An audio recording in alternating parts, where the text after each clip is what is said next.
Great, so we're going to start by just quickly reviewing factoring out the blob.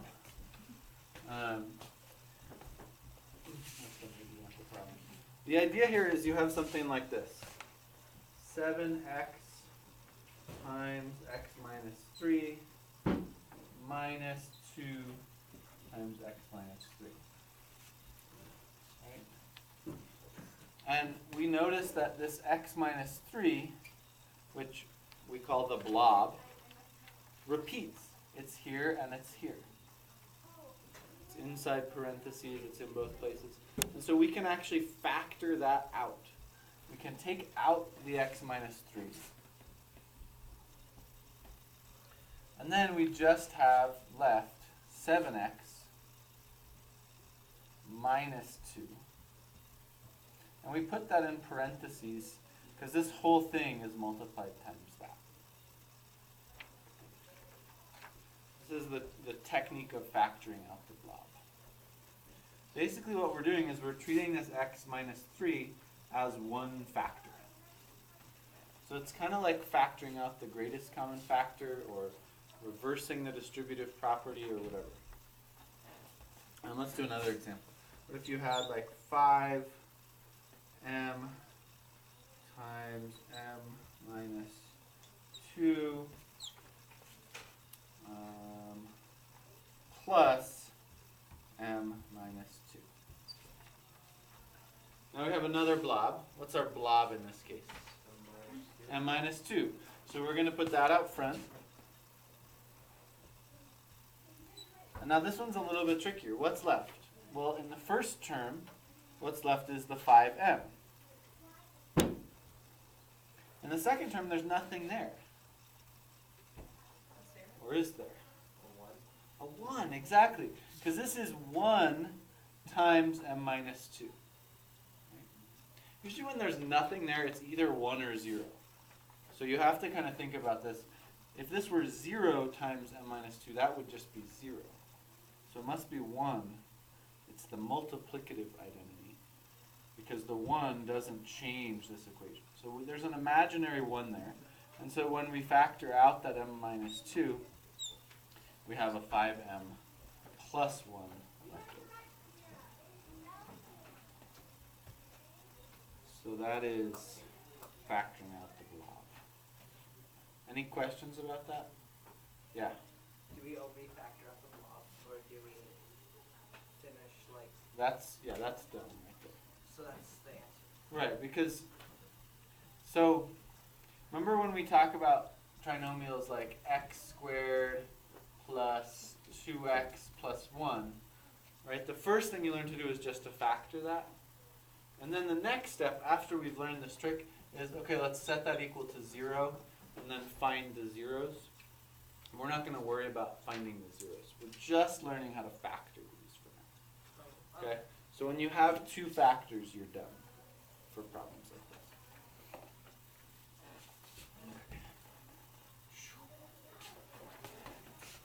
Factoring out the blob. So the next kind of trick that we're going to review, which you guys said you recognize this term, but let's see if this looks familiar or not. It's called factoring by grouping. If I have something like 2x cubed plus 8x squared plus 3x plus 12, what you want to notice is whenever you have 4 terms, you want to try this trick. Okay, so I have 1, 2, 3, 4 different things.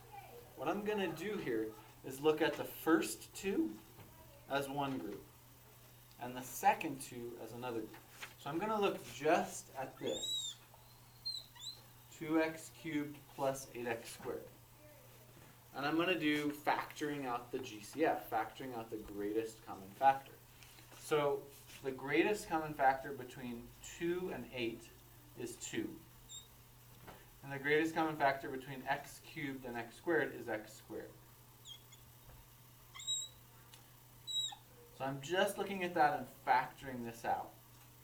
Left in the parentheses I have an x, because 2x squared times x makes 2x cubed. I have plus, and then I have a 4. because 2x squared times 4 makes 8x squared. Do you guys see where I'm getting this? Any questions about where that came from? And then I'm going to look just at the second group. Just at 3x plus 12. The only thing those have in common is a 3. And what's left when I factor out that 3?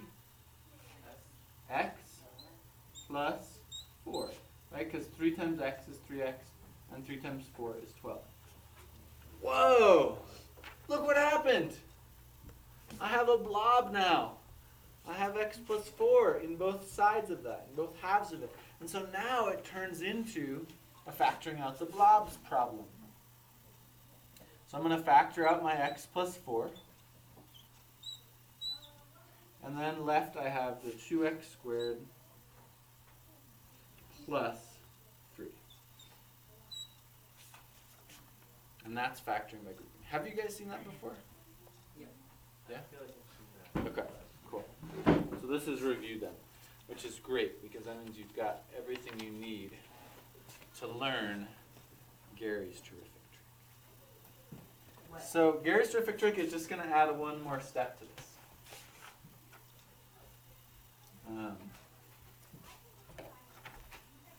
Alright, let's get some examples.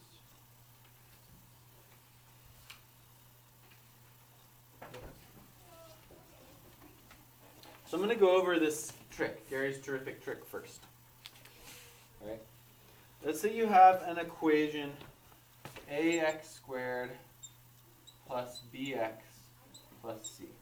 So an example of that would be 3x squared plus 7x plus 2. Now, we've been working on factoring these, but it's tricky, right? You like list all the factors of these, and then you list everything that adds up to the middle one. This is, last week we looked a little bit at these. There is a way, this is called Gary's terrific trick.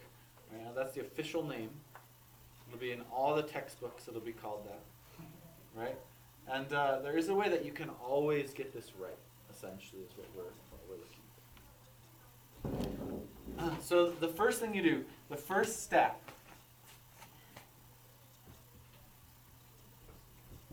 you're going to multiply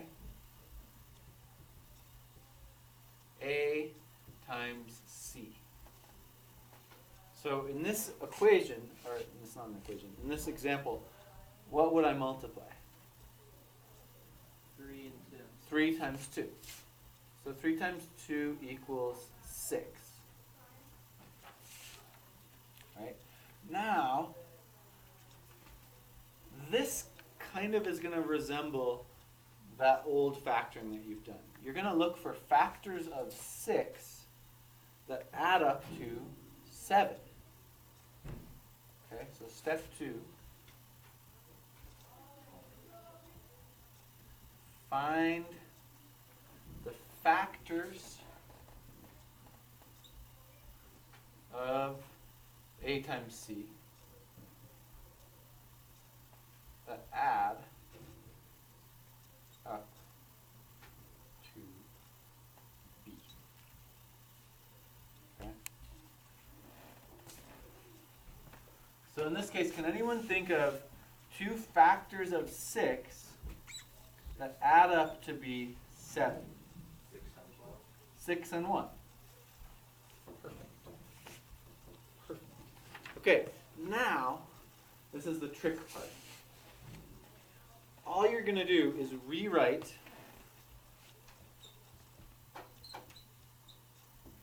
step 3. Rewrite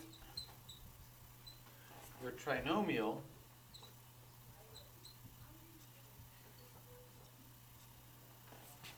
by splitting up the middle term, and I could keep writing this, but I think just saying it like that will be clear for your notes. And the way we're going to split up the middle term is by using these 2 factors that we just found. So the way we would rewrite this, 3x squared plus 6x plus 1x plus 2. So instead of writing 7x, I wrote 6x plus x, or 6x plus 1x. You guys all agree that that's the same thing as that? Right? I didn't change anything here. It's the same equation, or the same expression. These are equivalent expressions. But now, I can go back to that factoring by grouping trick. So I'm going to group this. So step 4 is factor by grouping.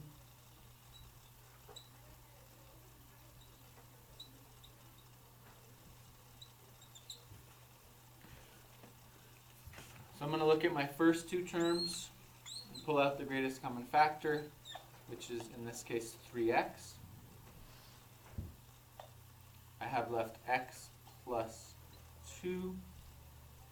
I'm going to look at my second term, and actually what I realized right away in this example is that I already have the x plus 2.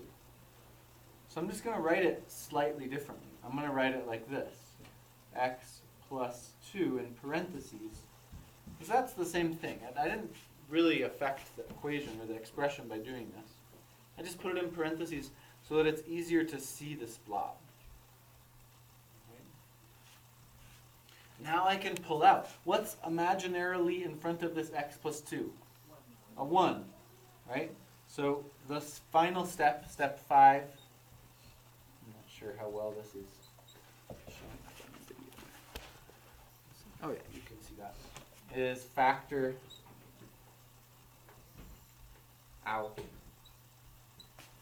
the blob.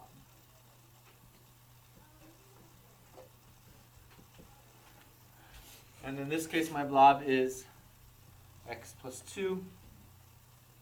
And what I have left is 3x plus 1. And so this is the factored form of this. Right? There's a few extra steps to get there compared to when we have small a values. But this will always work if it's possible to factor your trinomial. Which it's not always possible. There are some of these that can't be factored. Okay? This will always work when it's possible for it to. All right. So let's do another example here. Let's do 2x squared plus 9x plus 10.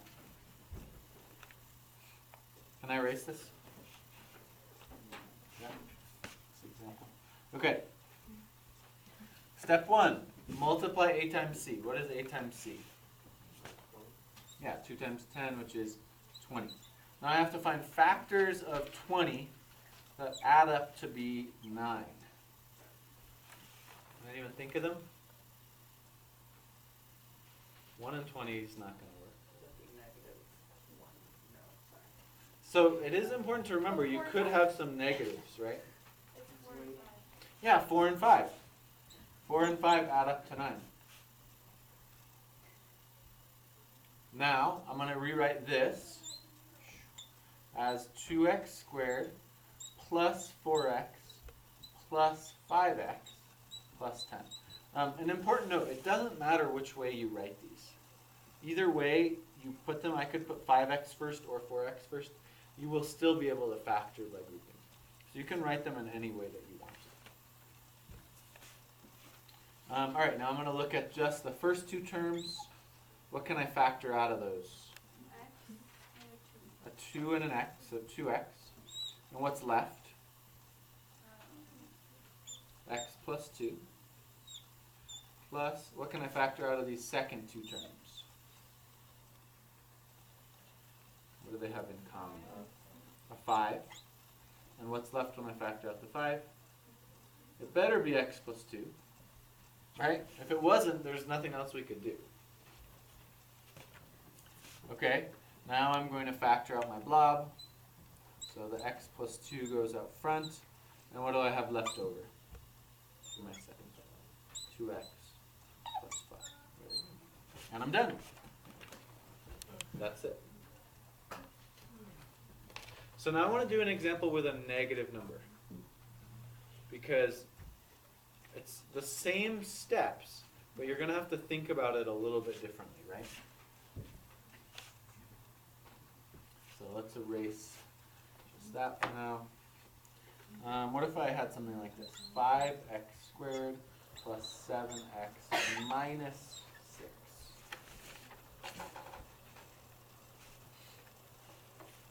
Can I erase the rest of that last example?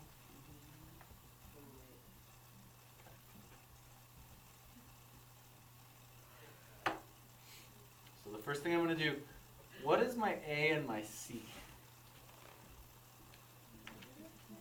Yeah, it's 5 times negative 6, right?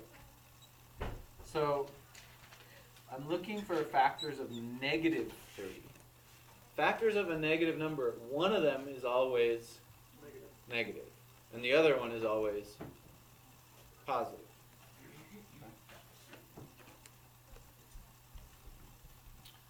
So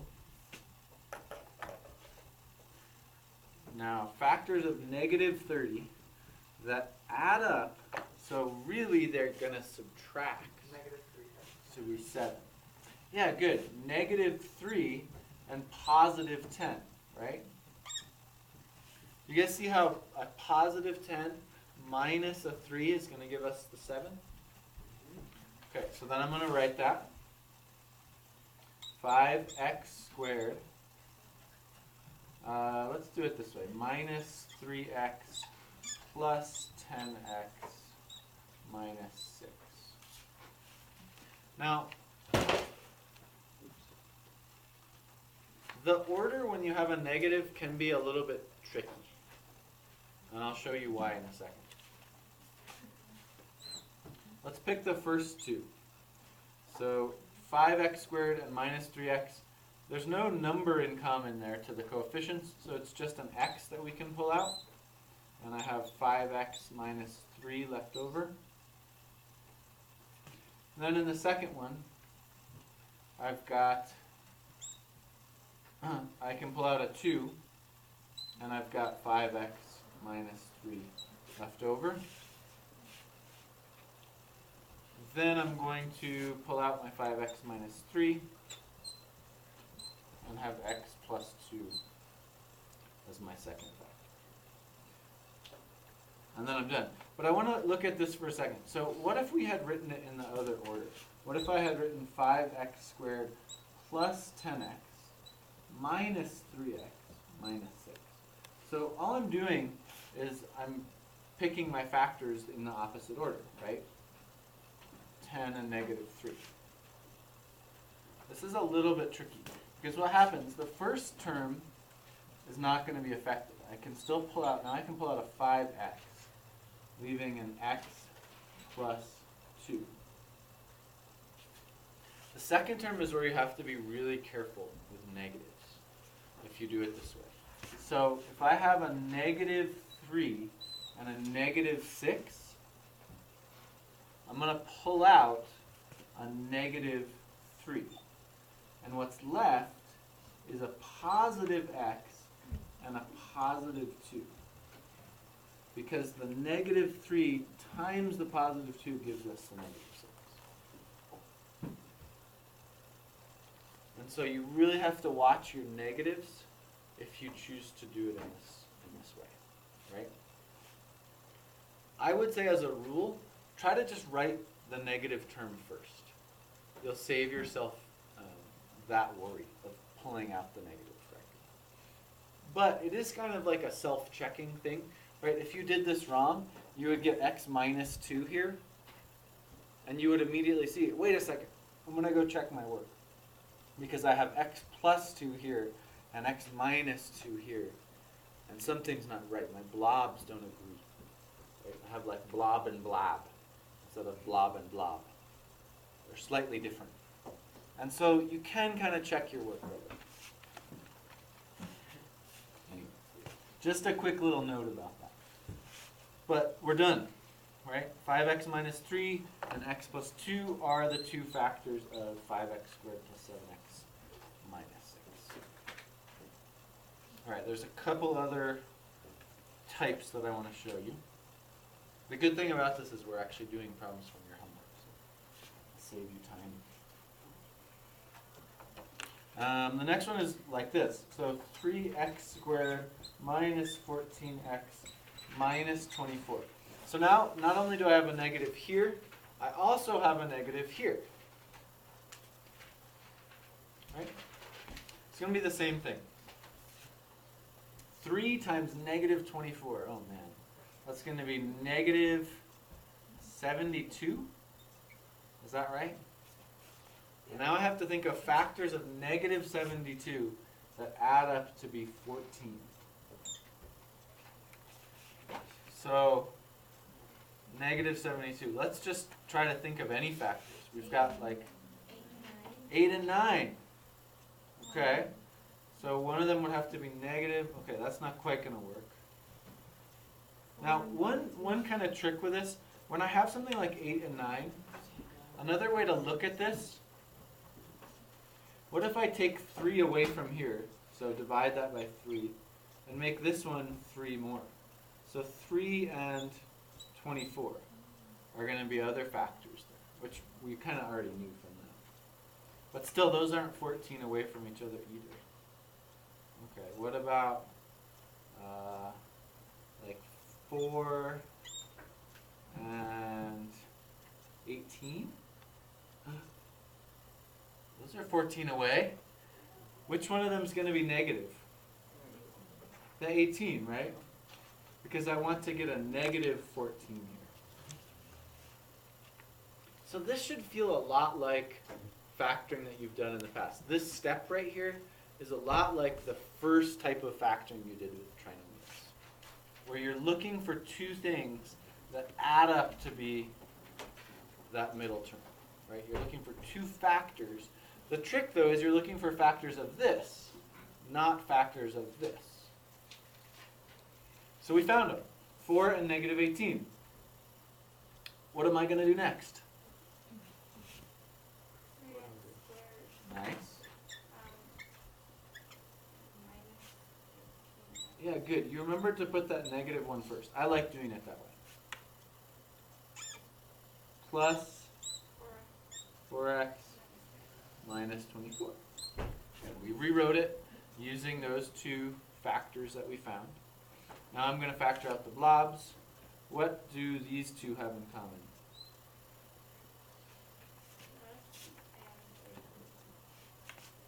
Yeah, so 3x I can pull out, leaving what inside these parentheses? X minus 6. Okay, let's check over here. So I've got plus, what am I going to pull out between these two? A 4, leaving, yeah, x minus 6 again. Yay! So I pull out my x minus 6, and I have the 3x plus 4 as my second term. This is the same process, it's just paying attention to those negatives, right? And how the negatives can equal that negative middle term. Okay. I'm going to erase the steps over here for our last example. So the last example is going to be of this type. What if I have a negative b, but I have a positive c? How can this happen? How can I get a negative there? Yeah, 2 negatives equals a positive. So when I list out my factors, I'm going to multiply 4 times 5. What do I get for that first step? 20. When I list out my factors of 20, I know that they're both going to be negative. So the factors of 20 that add up to negative 9 are negative 4 and negative 5. So now they're both negative factors because this middle term is negative.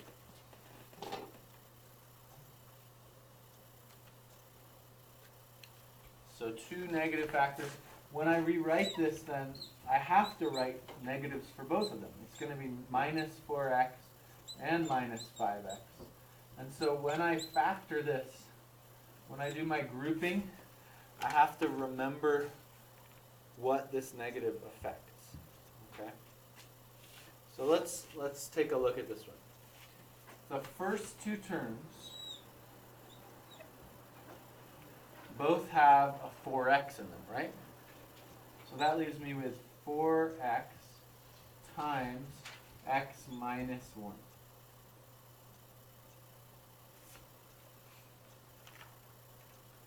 Okay, now I'm going to look at the second group.